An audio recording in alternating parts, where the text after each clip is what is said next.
My name is Gwen Olson, and I am the author of Confessions of an RX Drug Pusher. I'm a 15-year veteran of the pharmaceutical industry, and I left in the year 2000.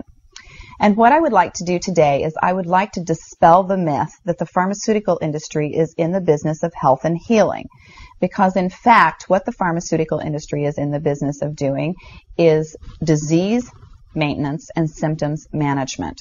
They are not in the business to cure cancer, to cure Alzheimer's, to cure heart disease, because if they were, they would be in the business of putting themselves out of business, and that in fact doesn't make sense. I don't want people thinking that I am a conspiracy theorist, because in fact there is no theory behind what I'm telling you. It's all provable. And what I'm saying is provable is that the pharmaceutical industry doesn't want to cure people. You need to understand, specifically when we're talking about psychiatric drugs in particular, that these are drugs that encourage people to remain customers of the pharmaceutical industry. In fact, you will be told if you're given a drug such as an anxiolytic or an antidepressant or an antipsychotic drug that you may be on the drug for the rest of your life. And very frequently people find that they are on the drugs for a very long period of time, if not permanently, because they're almost impossible to get off of. Some of them can have very serious withdrawal symptoms, and most of them can have extremely serious withdrawal symptoms if they're stopped cold turkey, but some people even experience withdrawal symptoms when they try to titrate or they try to eliminate the drug little by little, day after day. So it's really important to understand the motivation behind all of the current maintenance drugs that are on the market, even, for example, drugs such as cholesterol-lowering drugs. And what we are in fact finding now is that cholesterol drugs are lowering cholesterol excessively and causing other disease states as a consequence. So you need to be careful about trying to take drugs in order to remain healthy, because you're never going to have anyone come to you and tell you that the drugs are always tried against a placebo in clinical trials. What a placebo is a sugar pill. And in fact, many drugs are not found to be much more efficacious than the sugar pill. And in a case in point actually is the recent clinical trials that were released in the meta-analysis that came out of the UK on antidepressants, on the newer SSRI, selective serotonin reuptake inhibitor antidepressants. And what was found was the information that activists and other researchers have known for decades, was that antidepressants are no more effective than placebo, no more effective than sugar pills. But yet there are over 44 million people that have been taking these antidepressants, and a large number of them people that have mild to moderate depressive episodes. In fact, they prove that the antidepressants were not effective in anyone, with the exception of some of the most severely depressed patients. And I can tell you from personal experience that there are a number of things that depressed patients can do to improve their mental status aside from drugs that are quite effective, and in fact more effective than placebo. Another recent study that was released showed that exercise was in fact more effective than either placebo or the antidepressant drug that they were compared to.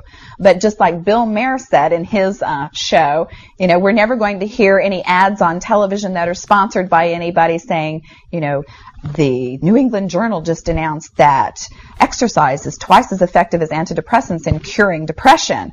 Ask your doctor if getting your butt off the couch is right for you. You're never going to get that kind of good information, fair, balanced information, as long as pharma is funding the major TV stations, the advertising that supports those television stations, the major journals, and all of the advertising that supports the major journals. You just have to be commonsensical people and understand that the pharmaceutical industry makes 5 to 6 times the amount of money as any of the other Fortune 500 companies in the United States of America.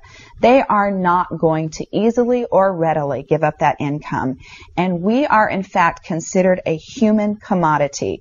Our loved ones, our children, our elderly are considered cash cows that are preyed upon by pharmaceutical reps such as myself, who are encouraged to go in and build market shares without thinking about the consequences to patients, without knowing the misinformation that they are distributing, without being aware that the clinical data has been contrived, or that the patient populations have been cherry-picked, or that the side effects have been minimized and reported in such a manner that it doesn't present the information correctly.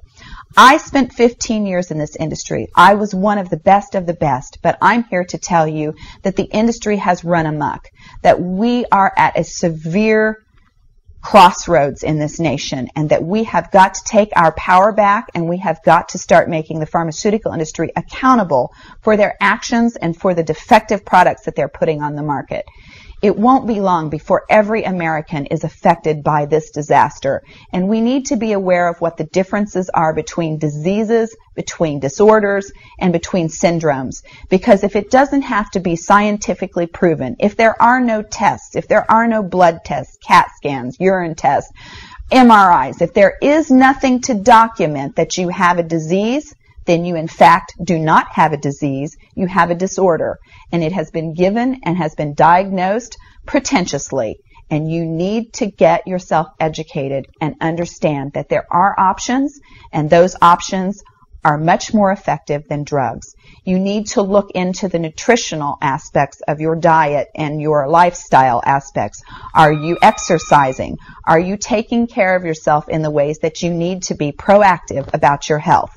Because once you start down the road of taking one prescription drug on top of the other, you will be a lifelong customer for the pharmaceutical industry, and your choices will be truncated. So I would like to ask you to please self-educate, be proactive, and share the information with others. The next victim could be someone that you love. Thank you.